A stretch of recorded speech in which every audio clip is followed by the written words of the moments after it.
அம்மா அம்மா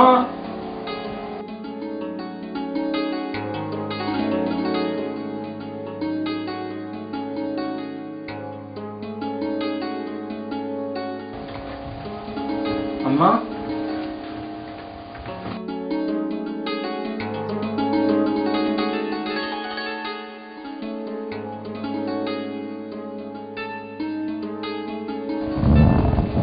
அம்மா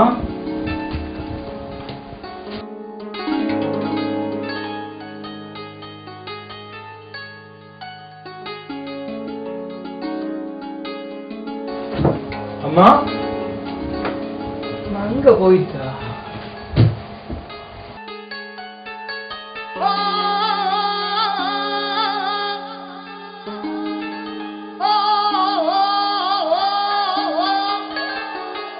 அம்மா அம்மா அம்மா அம்மா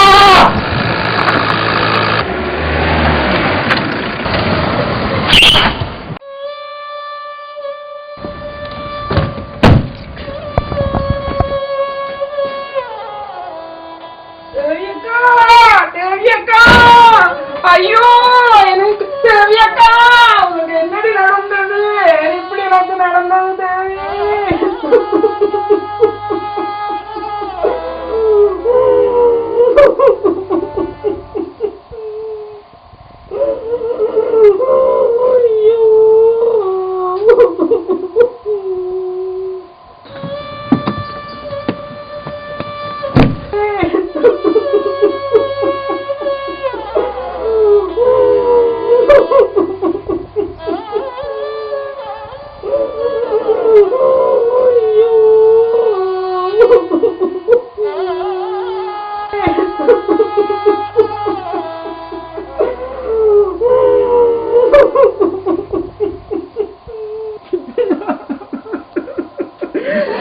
ஐயோ நாளைக்கு நானும் கோயிலுக்கு வாரன் என்னையும் கூட்டிக்கொண்டு போங்கொண்டല്ലോ சொன்னீங்கள் ஐயோ ஐயோ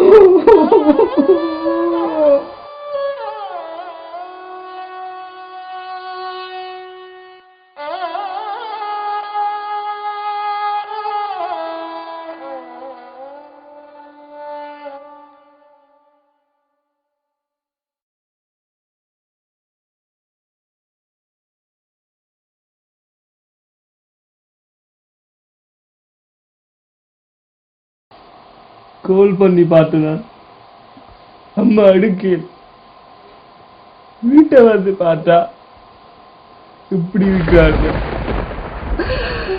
கடைசியா யார நினைச்சியோ என்னத்த நினைச்சியோ என்ன வேதனையோட போனியோ நான் என்னத்த நினைக்க தேவியக்கா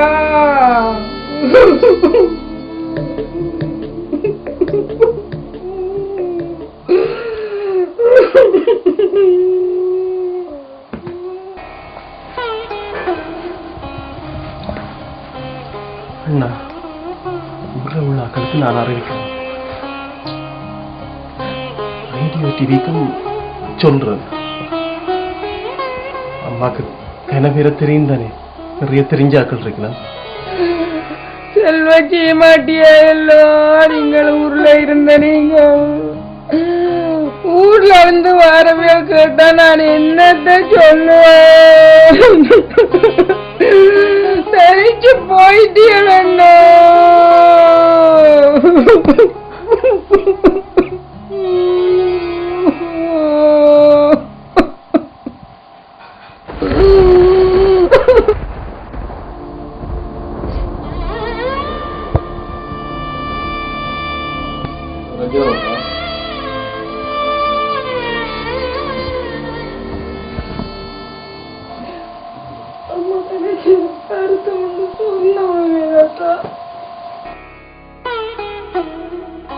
ஊர்ல இருக்க அவளுக்கு இருந்த சந்தோஷம் உஷாரம் இங்க வந்தாப்புல அவளுக்கு ஒன்றும் இல்லை, நிறைய மனக்கவலைதான்.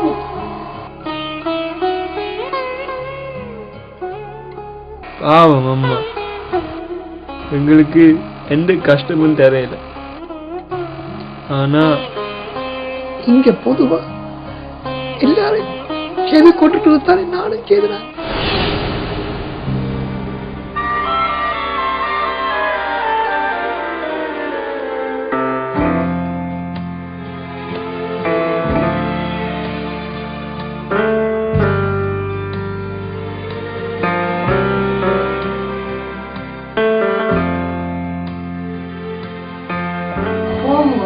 போய் கதைங்க தனியத்தான் அவ இருக்கிறா, ஒரு டிஸ்டர்பும் இல்லை.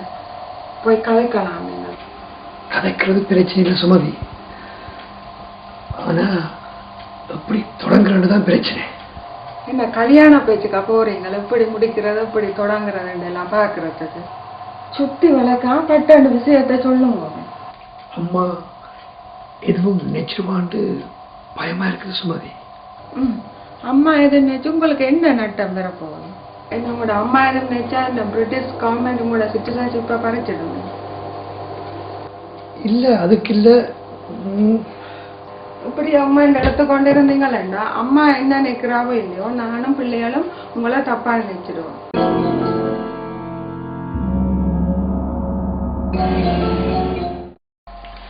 தம்பி தம்பி மூத்தவன் இங்க இருக்க வாப்பு. அந்த என்னத்துக்கு கூப்பிடுறது மனசு, இன்னும் ஒரு சான்ஸும் வெளியே வருது.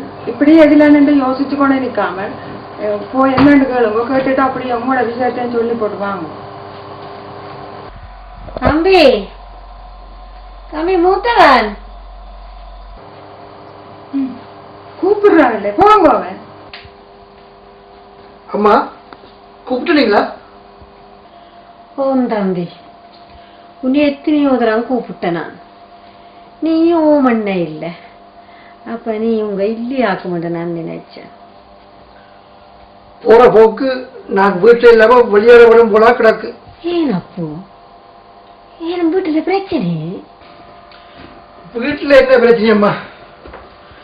வீடே பிரச்சனை. என்ன சொல்ற தம்பி நீ? எனக்கு ஒண்ணு விளங்க. உங்களுக்கு விளங்காதான் இது இந்த வெளிநாட்டு வாழ்க்கையில வர பிரச்சனை. காசு கீசு எதுவும் பிரச்சனையே தம்பி. வீட்டுல இப்ப நாங்க எல்லாரும் ஜீவிக்க இடம் காணாது, அதுதான் பிரச்சனை. பிள்ளைகளும் நல்லா வளர்ந்துட்டாங்க, ஆளுக்கு ஒரு ரூம் கொடுக்கணும். நான் அங்க போறது எல்லாம் தரடியா கிடக்கு. ஏன் தம்பி, இது 3 bedroom ஹவுஸ் தானே, 2 பிள்ளைகளுக்கும் உனக்கும் நல்லா காணும் தானே. 2 பிள்ளைகளும் நாங்களும் மட்டும் தரண்டா இந்த வீடு காணும் தான். ஆனா ஆனா நீங்களும் வெளியே இருக்கிறீங்க, என்ன செய்யறது? இதுக்குள்ள அவங்க தங்களுக்கு ஒரு ஸ்டடிக்கும் ஒன்று போட்டு தரட்டான், வீட்டுக்கு பிறகால கான்சன்ட்ரேட் ஒன்று போட்டு தரட்டான். அதுக்கு நான் என்ன செய்யறேன்னு யோசிச்சு கொண்டு இருக்கிறேன். எனக்கு ரூம் உண்டு வேண்டாம் தம்பி, நான் எங்கே என்றாலும் படுத்துடுவேன். இந்த ஹோல் சிட்டியில என்றாலும் படுத்துடுவேன். நான் இந்த உடுப்புகளை வச்செடுக்கத்தான் எங்கேயாவது ஒரு மூலையில ஒரு சின்ன இடம் தந்தால் காணும் எனக்கு. வீட்டுக்கு பிறகால கான்சன்ட்ரேட் ஒன்று போட்டு தரட்டான். அதுக்கு நான் என்ன செய்யறேன்னு யோசிச்சு கொண்டு இருக்கிறேன். எனக்கு ரூம் உண்டு வேண்டாம் தம்பி, நான் எங்கே என்றாலும் படுத்துடுவேன். இந்த ஹோல் சிட்டியில என்றாலும் படுத்துடுவேன். நான் இந்த உடுப்புகளை வச்செடுக்கத்தான் எங்கேயாவது ஒரு மூலையில ஒரு சின்ன இடம் தந்தால் காணும் எனக்கு.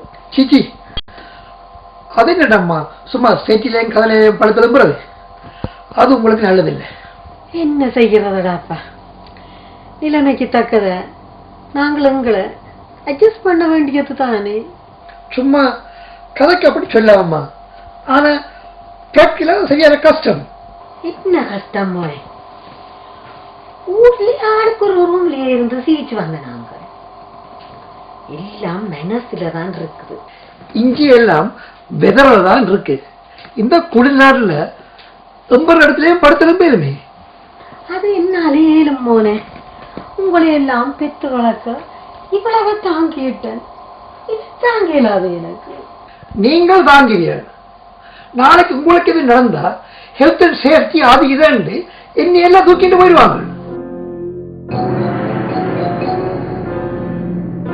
அதுதான் நான் யோசிச்சு பார்த்தேன்.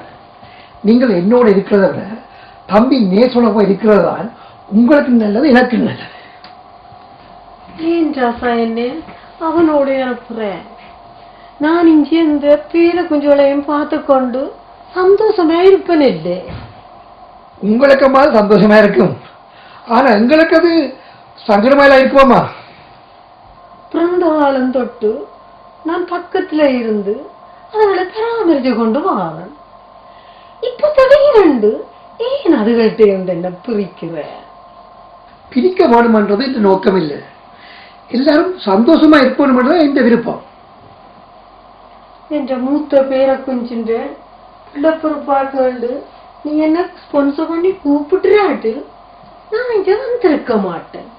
இப்ப எல்லாருக்கும் கரைச்சலா கிடக்கு. உங்களால கரைச்சல் ஆரம்பமா சொன்னது. நான் உங்களை சீப்போன்னு கரைச்சி விட இல்லையே. பத்திரமா போய் உங்களை இளைய மகன் நேசம் எல்லாம் இருக்க சொல்றேன். நாளைக்கு நேசனுக்கும் குழந்தைகள் பிறக்கும். பிறகு அதுகளும் வளர அவன் வீட்டிலும் காணாம போகும். அப்ப நான் என்ன செய்கிறது? அந்த நேரத்துல அவனும் இதைத்தான் சொல்லுவான். பிறகு எல்லாத்தையும் தூக்கி கொண்டு நான் இந்த கடைசி மகன் நோத்துட்டத்தானே போகணும். பிறகு அவன் பிள்ளைகளுக்கும் காணாம போய் பிறகு இந்த வேற எங்கேயும் கொண்டு போய் விடுறதில் பார்க்க ஆண்டவர் என்ன கூப்பிட்டு இல்லாட்டி என்ற பாடு இப்படியே அலக்கழிஞ்சு கொண்டு தெரிய வேண்டியது. ஏன் நம்ம இப்படி எல்லாம் கிடைக்கிறீங்க? நாங்க ஒன்றுக்கு மூன்று ஆம்பளை பிள்ளைகள் இங்க இருக்கிறோம். ஏதாவது அரேஞ்ச்மெண்ட்ஸ் செய்தருவோம் தானே. வயோதிகர் மடங்கள்ல கொண்டே விடுறதும் சில பிள்ளைகள் தாயிடம் பொழுது கேடு கொடுக்குற அரேஞ்ச்மெண்ட் தான். அந்த அளவுக்கு போக தேவையம்மா. இந்த நாட்டில் நிறைய கவர்மெண்ட் சப்போர்ட் இருக்குது. மிஞ்சி போனா ஒரு கவுன்சில் பிளாட் எடுத்துக்கொண்டு போக வேண்டியதானே.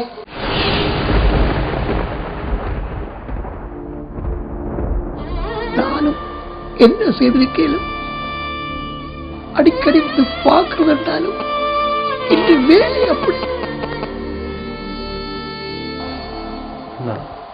உங்க ஊர்ல அம்மாக்கு நெருங்கிய நாட்கள் எல்லாருக்கும் சொல்லிட்டேன், பேப்பர்லையும் போட சொல்லியிருக்கேன். அம்மான்ற கடைசி இதை நாங்கள் செலவை பார்க்காம வடிவா செய்ய வேணும். ஹலோ,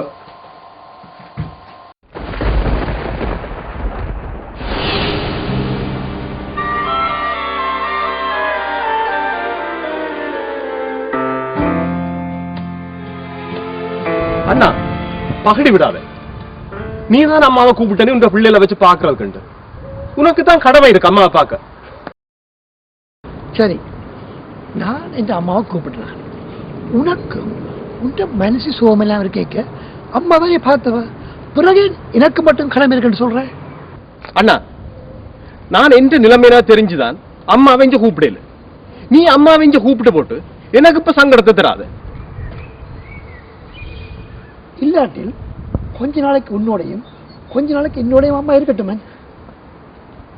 அண்ணா, வீணா இந்த குடும்பத்துக்குள்ள பிரச்சனையை கொண்டு வராத. உனக்கு இந்த மனசை பற்றி தெரியும் தானே. உனக்கு அம்மாவை பற்றி தெரியும் தானே. அவ ஒரு சண்டைக்கு போற ஆள் இல்லை. தானும் தன்னை பாட்டுமா இருப்பா. ஒரு கரைச்சல் இல்லை. அப்ப நீ வச்சு பாரன், ஏதோ கரைச்சலோடையெல்லாம் என்ன தள்ள பாக்குற.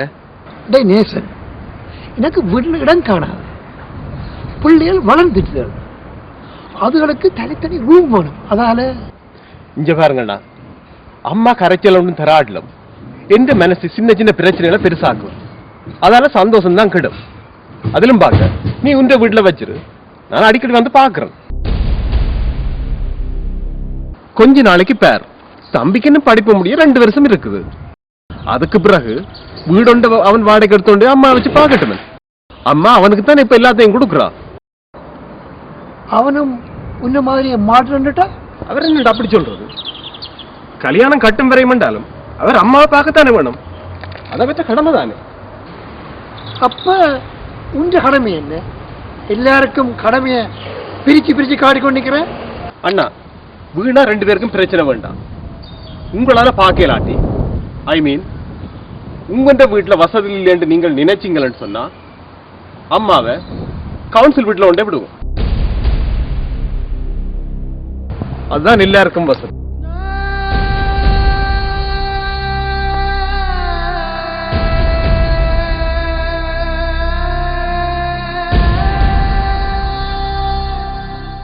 இவங்க தான் அம்மாவை பார்க்கல.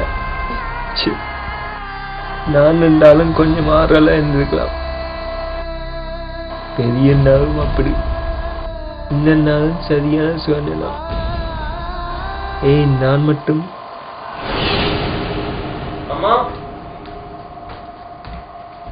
அம்மா வா மகன் வா. படிக்க ஒழுங்கா சாப்பாடு கிடைக்கிறாரு. நீ சொன்ன மாதிரி புட்டை வச்சு வச்சிருக்கிற. போய் குளிச்சுட்டு வா, சாப்பிடுவான். வேண்டாம் அம்மா, வேலைக்கு அப்புறம் ஃப்ரெண்ட்ஸோட இட்டாலியன் ரெஸ்டாரண்ட் போட்டு வந்தா அந்த மாதிரி சாப்பாடு. போன் பண்ணி சொன்னாரோசான் புட்டை வச்சு வைக்குங்கோ சாப்பிடாதேன்ற. சொன்ன வந்தாங்கம்மா, வேலைக்கு தான் படிங்க போன் அடிச்சாங்க ரெஸ்டாரண்ட் போகும்ண்டு. அப்ப எனக்கு ஒரு போன் அடிச்சு சொல்லி இருக்கலாமே அப்பன். அவள் இருந்தது நீ பாராய் என்று விளம்பி புட்ட வச்சலாம். இப்ப அதுக்கு என்னம்மா, ஃப்ரிட்ஜ்ல இருக்கிறேன் நான். ஃப்ரிட்ஜ்ல வச்சா நீ சாப்பிட மாட்டேன். நீங்க சாப்பிடுங்க தானே அம்மா. சரி, நாளைக்கு என்ன மாதிரி என்ன கோயிலுக்கு கொண்டு இறக்கி விட. என்னம்மா நீங்க, உங்களுக்கு தானே ஃப்ரீ பாஸ் இருக்கு, பஸ்ல போலாம் தானே. பஸ்ல போறது காது செலவண்டு கேட்க இல்ல தம்பி. கொஞ்சம் கால் வலியா கிடந்தது, அப்பதான் கேட்டேன் நான். ஆமா, நாளைக்கு நான் கொஞ்சம் நல்லா படுக்க போறேன். நீங்க என்னடா காலம் வெள்ளன வலிக்கிறீங்க, எனக்குண்டா அதே இல்லாம. இல்ல தம்பி, நான் பின்னேரம் தான் போறேன். நீ என்னை அதுல இறக்கி விடு. விரேக்க சரசந்தி வருவா, நான் அப்ப கூட வந்துடுவேன். ஐயோ அம்மா, நாளைக்கு பைய பார்க்க போறோம். பெரியவங்க வராங்க, எல்லாரும் வெண்டாட்ல தான் போறோம். சரி, அப்போ பின்ன நான் பஸ்ல போறேன். அம்மா, எனக்கு ஒரு 100 பவுண்ட்ஸ் தருவீங்களே? பேங்க்ல தான் எடுக்க வேணும். இல்லம்மா, நாளைக்கு தான். உங்களோட கார்டை தந்தாலும் சரி, நாளைக்கு நான் எடுத்து போட்டு கொண்டு